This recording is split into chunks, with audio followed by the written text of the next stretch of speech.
Message കാണുന്ന എൻ്റെ പ്രിയ സഹോദരങ്ങളോട് പറയുന്നു, ദൈവത്തെ നിങ്ങൾ വെയിറ്റ് ചെയ്തിരിക്കുന്ന, ദൈവപ്രവൃത്തികളെ വെയിറ്റ് ചെയ്തിരിക്കുന്ന ഈ വെയിറ്റിംഗ് പീരീഡ് ഉണ്ടല്ലോ, ഒരിക്കലും വേസ്റ്റ് ആകത്തില്ല. വളരെ അധികം ഒരു പ്രതീക്ഷ നിങ്ങളുടെ അകത്തുണ്ടാകണം. ഈ പ്രതീക്ഷകളാണ് എപ്പോഴും അത്ഭുതങ്ങളെ സൃഷ്ടിക്കുന്നത്.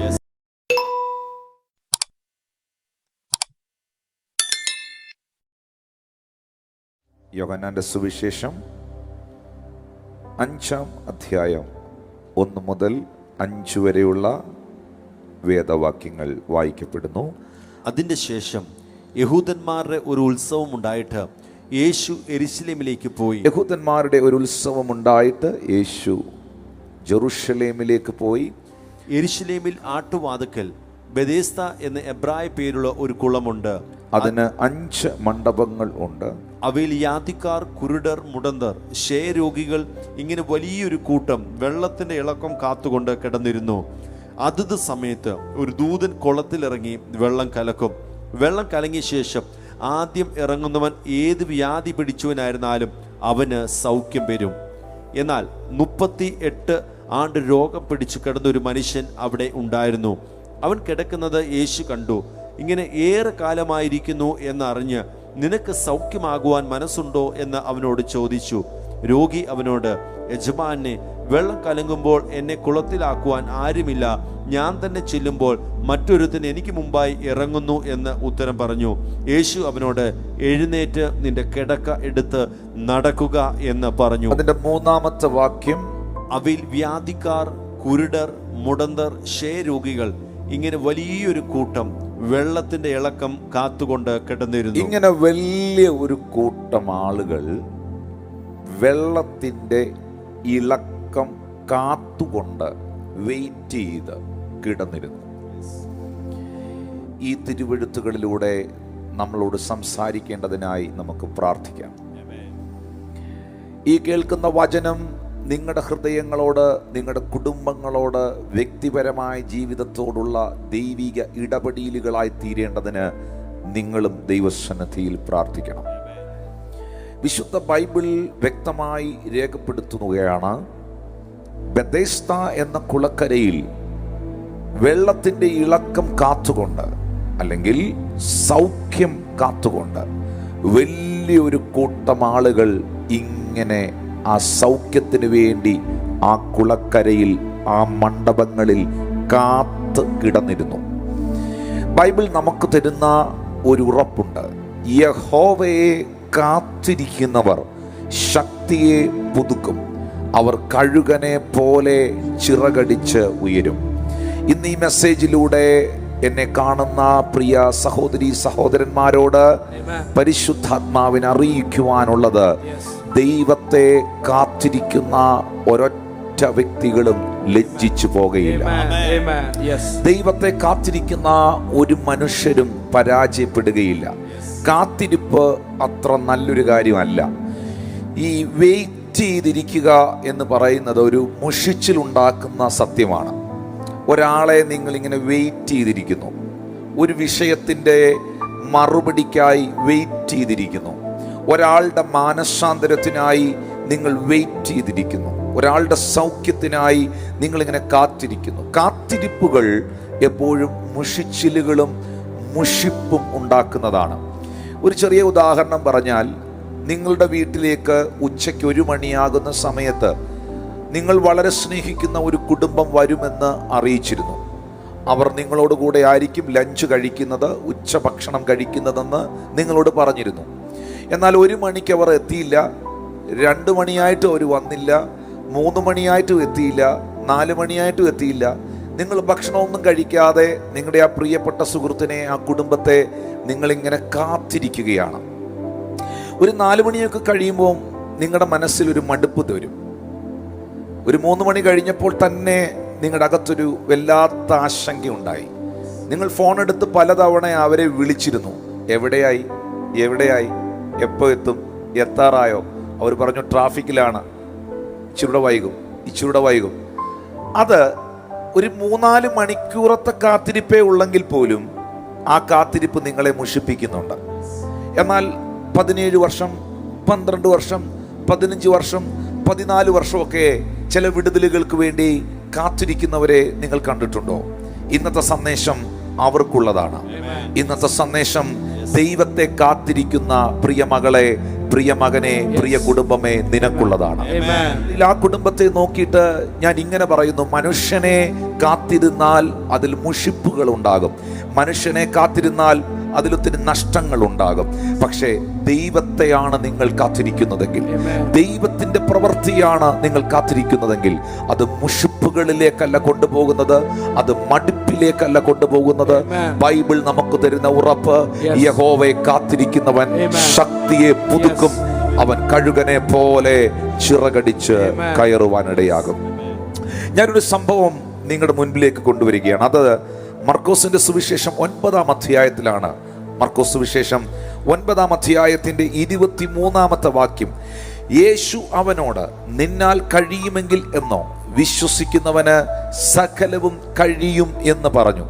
യേശു കർത്താവ് ഇത് പറഞ്ഞത് ഒരു പിതാവിനോടാണ്. ആ പിതാവ് തൻ്റെ മകൻ്റെ രോഗ വിവരം തൻ്റെ ശിഷ്യന്മാരോട്, യേശുവിൻ്റെ ശിഷ്യന്മാരോട് അറിയിച്ചു. ആ ശിഷ്യന്മാർക്ക് ആ മകനെ സുഖപ്പെടുത്തുവാൻ കഴിഞ്ഞില്ല. അപ്പോൾ ഈ പിതാവ് യേശു കർത്താവിൻ്റെ അടുക്കൽ വന്നിട്ട് പറഞ്ഞു: എൻ്റെ മകൻ ഇങ്ങനൊരു പ്രശ്നമുണ്ട്, ഊമനായ ഒരു ആത്മാവുണ്ട്. മർക്കോസ് സുവിശേഷം 9:17 ഗുരു, ഊമനായ ആത്മാവുള്ള എൻ്റെ മകനെ നിന്റെ അടുക്കൽ കൊണ്ടുവന്നു. അതവനെ എവിടെ വെച്ച് പിടിച്ചാലും അവനെ തള്ളിയിടുന്നു. പിന്നെ അവൻ നുരച്ചും പല്ല് കടിച്ചും വരണ്ടു പോകുന്നു. അതിനെ പുറത്താക്കേണ്ടതിന് ഞാൻ നിന്റെ ശിഷ്യന്മാരോട് പറഞ്ഞിട്ട് അവർക്ക് കഴിഞ്ഞില്ല എന്ന് പറഞ്ഞു. എന്ന് വെച്ചാൽ ഇത്രയേ ഉള്ളൂ: ഞങ്ങൾ പലതവണ പ്രാർത്ഥിച്ചു, പലതവണ നിന്റെ ശിഷ്യന്മാർ എൻ്റെ കുഞ്ഞിൻ്റെ മേളിൽ കൈവച്ച് പ്രാർത്ഥിച്ചു, പക്ഷേ ഞാൻ പ്രതീക്ഷിച്ച ഒരു ഡെലിവറൻസും ഉണ്ടായില്ല, ഒരു വിടുതലും ഉണ്ടായില്ല. നമുക്കറിയാം, ആ സമയത്ത് യേശു കർത്താവും പത്രോസും യാക്കോബും യോഹന്നാനും ഒരു ഉയർന്ന മലയിൽ പ്രാർത്ഥിക്കുവാൻ പോയിരിക്കുകയായിരുന്നു. അവിടെ വെച്ചാണ് മോശയും ഏലിയാവും പ്രത്യക്ഷമാകുന്നത്. ആ പ്രാർത്ഥന കഴിഞ്ഞ് പത്രോസിനെയും യാക്കോബിനെയും യോഹന്നാനെയും കൂട്ടി യേശു താഴ്വരയിലെത്തുന്നു. ആ താഴ്വരയിൽ വന്നു കഴിയുമ്പോഴാണ് വലിയൊരു കൂട്ടം ആളുകൾ അവിടെ നിന്ന് വലിയ ബഹളം നടക്കുന്നു. ഈ 9 ശിഷ്യന്മാരെ അവിടെ നിർത്തിയിട്ടാണ് യേശു കടന്നുപോയത്. ആ ശിഷ്യന്മാർ, യേശു കർത്താവിൻ്റെ കൂടെ നിന്നവർ, ഈ നമ്മുടെയൊക്കെ നാടൻ ഭാഷയിൽ ഒരു ചൊല്ലുണ്ടല്ലോ, മുല്ലപ്പൂമ്പൊടി ഏറ്റുകിടക്കും കല്ലിനും ഉണ്ടാകും ആ സൗരഭ്യമെന്ന്, ജ്ഞാനിയുടെ കൂടെ നടക്ക എന്നാൽ നീയും ജ്ഞാനിയാകും എന്ന് വേദപുസ്തകത്തിൽ എഴുതിയിട്ടുണ്ടല്ലോ. അപ്പോൾ യേശുവിനെ കൊണ്ട് പ്രാർത്ഥിപ്പിക്കാനാണ് ഈ പിതാവ് മോനെയും കൊണ്ട് വന്നത്. പക്ഷെ യേശു അവിടെ ഇല്ലായിരുന്നു ആ സമയത്ത്. യേശുവിനെയും കൊണ്ട് പ്രാർത്ഥിപ്പിക്കാൻ പറ്റാത്ത കാരണം കൊണ്ടാണ്, യേശു അവിടെ ഇല്ലാതിരുന്നത് കൊണ്ടാണ് ശിഷ്യന്മാരെയും കൊണ്ട് ഈ പിതാവ് പ്രാർത്ഥിപ്പിച്ചത്. പക്ഷെ ആ പിതാവ് പറയുന്നുണ്ട്, അവർ പലതവണ പ്രാർത്ഥിച്ചു, പക്ഷേ അതിനകത്ത് മറുപടി ഉണ്ടായില്ല, വിടുതൽ നടന്നില്ല. ശരിക്കും പറഞ്ഞാൽ ഇങ്ങനൊരു സാഹചര്യത്തിൽ മടുപ്പ് വരാം. ശരിക്കും പ്രാർത്ഥിക്കുന്ന വിഷയങ്ങളിൽ മറുപടി കിട്ടാതെ ഇരിക്കുമ്പോൾ, പ്രാർത്ഥിച്ച വിഷയങ്ങളിൽ ഒരു റിസൾട്ട് കാണാതെ ഇരിക്കുമ്പോൾ മടുപ്പ് സ്വാഭാവികമായും മനസ്സിലുണ്ടാകാം.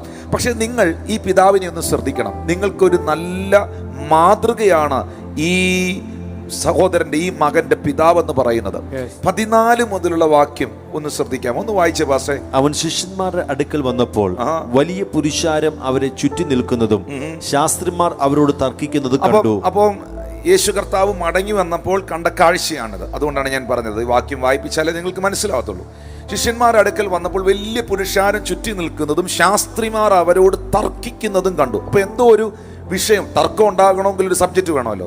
ഒരു സബ്ജക്റ്റ് ഇല്ലാതെ ഒരു ആർഗ്യുമെന്റേഷൻ ഉണ്ടാകത്തില്ലല്ലോ, തർക്കം ഉണ്ടാകത്തില്ലല്ലോ. 15-ാമത്തെ വാക്യത്തിലേക്ക് നോക്കുമ്പോൾ പുരുഷാരം യേശുവിനെ, അവനെ കണ്ട ഉടനെ എന്ന് പറയുന്നത് യേശുവിനെ കണ്ട ഉടനെ ഭ്രമിച്ച് ഓടി വന്ന് അവനെ വന്ദിച്ചു. അത് ഇംഗ്ലീഷിൽ എഴുതിയിരിക്കുന്നത് ഒത്തിരി നല്ല റെസ്പെക്റ്റ് ആയിട്ടുള്ള, ഒത്തിരി ബ്യൂട്ടിഫുൾ ആയിട്ടുള്ള ഒരു എഴുത്താണ്, ഒരു വചനമാണത്. They were greatly amazed and running to him saluted him. Saluted him. അത്രയധികം യേശു കർത്താവിനെ ഓണർ ചെയ്യുന്ന, ബഹുമാനിക്കുന്ന ഒരു കൂട്ടമായിരുന്നു അവിടെ കാത്തു നിന്നത്. Hallelujah, hallelujah. എന്നെ കേൾക്കുന്ന പ്രിയപ്പെട്ടവരെ, ഈ വാക്കൊന്ന് ശ്രദ്ധിക്കണേ. ശിഷ്യന്മാർ പ്രാർത്ഥിച്ചു, ആ കൊച്ചിന് സൗഖ്യം ഉണ്ടായില്ല. ആ പിതാവ് പിന്നെയും പ്രാർത്ഥിച്ചു, സൗഖ്യം ഉണ്ടായില്ല. 2, യേശുവിനെ കാണാൻ വന്നതാ, യേശു അവിടെ ഉണ്ടായിരുന്നില്ല.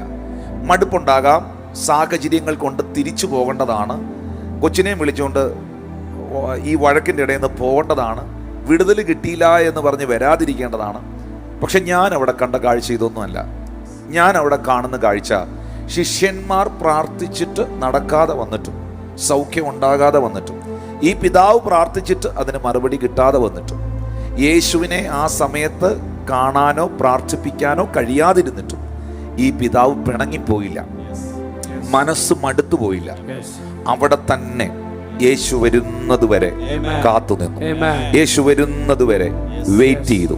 ഞാൻ ഇങ്ങനെ നിങ്ങളോട് പറയട്ടെ, നിങ്ങൾ മനുഷ്യനെ വെയിറ്റ് ചെയ്താൽ ലജ്ജിച്ചു പോകാൻ, മനുഷ്യൻ തരുന്ന എന്തെങ്കിലും ആണ് നിങ്ങൾ വെയിറ്റ് ചെയ്തിരിക്കുന്നെങ്കിൽ ചിലപ്പോൾ നടന്നെന്ന് വരത്തില്ല. പക്ഷെ ദൈവത്തെയാണ് നിങ്ങൾ വെയിറ്റ് ചെയ്യുന്നതെങ്കിൽ, ദൈവത്തിൽ നിന്നുള്ളതാണ് നിങ്ങൾ വെയിറ്റ് ചെയ്യുന്നതെങ്കിൽ നിങ്ങൾ ഒരിക്കലും ലജ്ജിക്കേണ്ടി വരത്തില്ല. ഉറപ്പായിട്ടും നിങ്ങൾക്ക് ആ മറുപടി കിട്ടിയിരിക്കും. അതുകൊണ്ട് വിടുതൽ കിട്ടിയില്ല എന്ന് കരുതി, പ്രാർത്ഥിച്ചത് നടന്നില്ല എന്ന് കരുതി, ആ വ്യക്തി മാനസാന്തരപ്പെട്ടില്ല എന്ന് കരുതി പ്രാർത്ഥന നിർത്തരുത്. നിന്റെ ഭർത്താവ് ഇതുവരെ മാനസാന്തരപ്പെട്ടില്ല, അദ്ദേഹത്തിന്റെ ദുർസ്വഭാവം നിർത്തിയില്ല എന്ന് കരുതി പ്രാർത്ഥന നിർത്തരുത്. ജോലി കിട്ടിയില്ല എന്ന് കരുതി പ്രാർത്ഥന നിർത്തരുത്. സൗഖ്യമായില്ല, കുറെ പ്രാർത്ഥിച്ചിട്ട് ഒന്നും നടന്നില്ല എന്ന് കരുതി പ്രാർത്ഥന നിർത്തരുത്. ലജ്ജ കൂടാതെ മുട്ടിക്ക നിമിത്തം അവൻ എഴുന്നേറ്റ് വന്ന ധാരാളം കൊടുത്തു എന്ന് എഴുതിയിരിക്കുന്നത് പോലെ നിങ്ങൾ നിശ്ചയമായിട്ടും ഒന്ന് വെയിറ്റ് ചെയ്താൽ ആ വെയിറ്റിംഗ് പീരീഡ് ഒരിക്കലും വേസ്റ്റ് ആകത്തില്ല. ഹല്ലേലൂയ.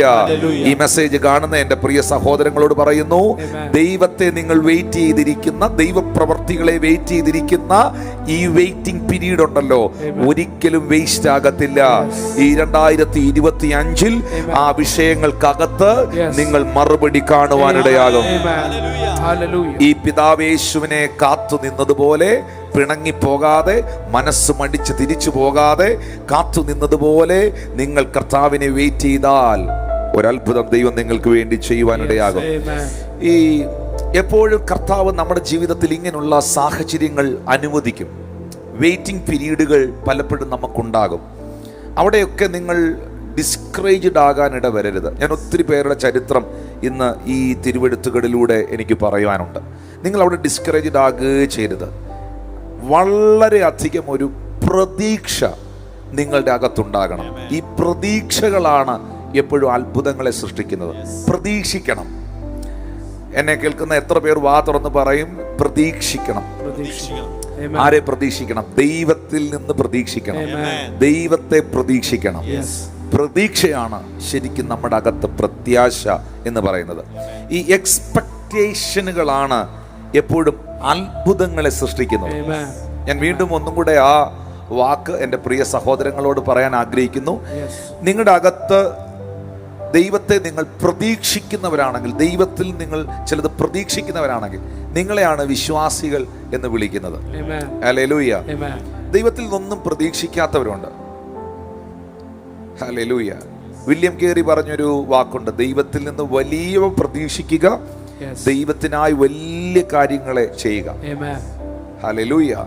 ദൈവത്തിൽ നിന്ന് വലിയവ പ്രതീക്ഷിക്കുക, ദൈവത്തിനായി വലിയ കാര്യങ്ങളെ ചെയ്യുക. ഡോക്ടർ വില്യം കേറിയുടെ വാക്കുകളാണത്. ഹല്ലേലൂയ. ഈ എക്സ്പെക്ടേഷൻ, ആ എക്സ്പെക്ടേഷൻ ആണ് അത്ഭുതങ്ങളെ സൃഷ്ടിക്കുന്നത്. ആവശ്യക്കാരനാണോ നിങ്ങൾ? താല്പര്യത്തോടിരിക്കുന്ന ആളാണോ? കർത്താവേ, എൻ്റെ പ്രിയ പിതാവേ, എൻ്റെ യേശുവേ, എനിക്ക് വേണ്ടി, എൻ്റെ കുടുംബത്തിന് വേണ്ടി അങ്ങൊന്ന് ഇറങ്ങി വരണേ എന്ന് പ്രാർത്ഥിക്കുന്ന ഒരു മകളാണോ നിങ്ങൾ? നിശ്ചയമായിട്ടും മകളെ, മകനെ, കുഞ്ഞെ, നിന്റെ നിലവിളിക്ക് എൻ്റെ ദൈവം മറുപടി തരും. നിന്നെ ഒരിക്കലും കർത്താവ് നിരസിച്ച് കളയത്തില്ല. എപ്പോഴും നിങ്ങൾ ചർച്ചിൽ വരുമ്പോൾ, നിങ്ങൾ ആരാധനയ്ക്ക് പോകുമ്പോൾ ഭയങ്കര പ്രതീക്ഷയോടെ വേണം ഓരോ ഞായറാഴ്ചയും ചർച്ചിൽ വരാൻ. നിങ്ങൾ ഏത് ആരാധനയിലാണ് പോകുന്നത്, എവിടെയോ ആകട്ടെ. ഹല്ലേലൂയ. നിങ്ങളുടെ ചർച്ച് ഒരു ബ്ലെസ്ഡ് ചർച്ചാണ്. നിങ്ങളുടെ ദൈവദാസൻ ഒരു അനുഗ്രഹിക്കപ്പെട്ട ദൈവ മനുഷ്യനാണ്. നിങ്ങൾ എവിടെ പോയാലും, ഒരു കൺവെൻഷന് പോയാലും, ഒരു മീറ്റിംഗ് കൂടിയാലും, ഒരു മെസ്സേജ് കേട്ടുകൊണ്ടിരിക്കുമ്പോഴും, വേറൊരു പ്രസംഗം, കർത്താവിൻ്റെ വചനത്തിലുള്ള ഒരു സന്ദേശം നിങ്ങൾ കേൾക്കുമ്പോഴും, എപ്പോഴാണെങ്കിലും കർത്താവെ, നീ ഇതിനകത്തൂടെ എന്നോടൊന്ന് സംസാരിക്കണേ, ദൈവത്തിൻ്റെ ആത്മാവെ എന്നോടൊന്ന് ഇടപെടണേ എന്ന് നിങ്ങൾ പ്രാർത്ഥനയോടെ ഇങ്ങനെ കൊതിയോടെ കേൾക്കുന്ന ഒരാളാണെങ്കിൽ അതിനകത്തും നിങ്ങൾക്കുള്ള ഒരു മെസ്സേജ് ഉണ്ടായിരിക്കും. അതിനകത്തും ഒരു കൊച്ചു കുഞ്ഞായിരിക്കും, 12 വയസ്സുള്ള 10 വയസ്സുള്ള ഒരു കൊച്ചു മകനായിരിക്കാം ചിലപ്പോൾ പറയുന്നത്. സൺഡേ സ്കൂളിൻ്റെ യോഗമായിരിക്കും നടക്കുന്നത്, സൺഡേ സ്കൂളിൻ്റെ സമാപന സമ്മേളനത്തിന് പറഞ്ഞ ആശംസാ പ്രസംഗമായിരിക്കാം. അതിനകത്തു നിന്നും ഇങ്ങനെ പ്രതീക്ഷയോട് ഇങ്ങനെ കർത്താവ് എന്ത് എന്തെങ്കിലും ഒരു വചനം എനിക്ക് തരണേന്ന് ഇങ്ങനെ കൊതിയോടെ നോക്കിയിരിക്കുന്ന ആൾക്ക് ആ ആശംസാ പ്രസംഗത്തിനകത്തുനിന്നും ദൈവം ഒരു മെസ്സേജ് കൊടുക്കും. യേശു കർത്താവ് പറയുന്ന ഒരു കാര്യമുണ്ട്, യോഹന്നാൻ 7:37, ദാഹിക്കുന്നവൻ എൻ്റെ അടുക്കൽ വന്ന് കുടിക്കട്ടെ, എന്നിൽ വിശ്വസിക്കുന്നവന്റെ ഉള്ളിൽ നിന്ന് തിരുവെഴുത്ത് പറയുന്ന പോലെ ജീവജലത്തിന്റെ നദി ഒഴുകും. വിമർശിക്കുന്നവന്റെ ഉള്ളിൽ നിന്ന് ഒഴുകുമെന്നല്ല എഴുതിയിരിക്കുന്നത്, വിശ്വസിക്കുന്നവന്റെ ഉള്ളിൽ നിന്ന് ഒഴുകുമെന്ന. തൃപ്തനായിരിക്കുന്നവന്റെ ഉള്ളിൽ നിന്ന് ഒഴുകുമെന്നല്ല. ദാഹം വേണം, ദാഹം എപ്പോഴും. ആ ഒരു തേഴ്സ്റ്റ് നമ്മുടെ അകത്ത് വേണം. നമ്മുടെ ഉള്ളിൽ കർത്താവിൽ നിന്ന് സ്വീകരിക്കാൻ ആ ദാഹം വേണം, ആ എക്സ്പെക്ടേഷൻ വേണം. വർഷിപ്പ് ടീം പാടാൻ കയറുക, വർഷിപ്പ് ടീം വർഷിപ്പ് ലീഡ് ചെയ്യാൻ കയറുക. ആ വർഷിപ്പ് ടീം അല്ലെങ്കിൽ ആ പാടുന്ന സഹോദരന്മാര് ആ പാട്ട് പാടാൻ കയറുമ്പം തന്നെ ഹൃദയത്തിനകത്ത്, കർത്താവെ ഇന്നത്തെ ആരാധനയിൽ നിന്റെ സാന്നിധ്യം എനിക്ക് അനുഭവിക്കണം കർത്താവെ. നിങ്ങളൊന്ന് കൊതിയോടെ നിന്ന് നോക്കിയേ, ഒന്ന് കൊതിയോടെ പ്രാർത്ഥിച്ചു നോക്കിയേ, ഒന്ന് ദാഹത്തോടെ നിന്ന് നോക്കിയേ. ദാഹിക്കുന്നവനെ, ആഗ്രഹിക്കുന്നവനെ തൃപ്തിപ്പെടുത്തുന്ന ദൈവം, തൃപ്തനാക്കുന്ന കർത്താവ് നിങ്ങളെ നിറയ്ക്കുവാനായിട്ട് ഇടയായി തീരും. പ്രിയപ്പെട്ടവരെ, എക്സ്പെക്ടേഷൻ, പ്രതീക്ഷയുള്ള കൂട്ടങ്ങളുടെ നടുവിൽ അത്ഭുതം സംഭവിക്കും.